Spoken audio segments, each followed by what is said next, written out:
نبی پاک فرماتے ہیں جب ماہ رمضان کی آخری رات آتی ہے، یہ بڑی امپورٹنٹ بات ہے، بڑی اہم بات ہے، غور سے سنیے گا. جب ماہ رمضان کی آخری رات آتی ہے تو اللہ عز و جل سب کی مغفرت فرما دیتا ہے. قوم میں سے ایک شخص نے کھڑے ہو کر عرض کی، یا رسول اللہ صلی اللہ تعالی علیہ وسلم، کیا یہ لیلۃ القدر ہے؟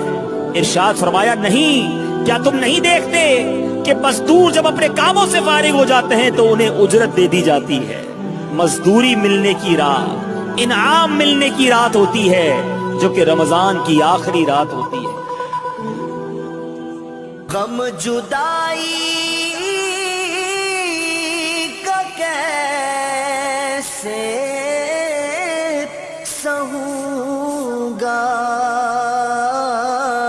کس سے غم کا فسانہ کہوں گا.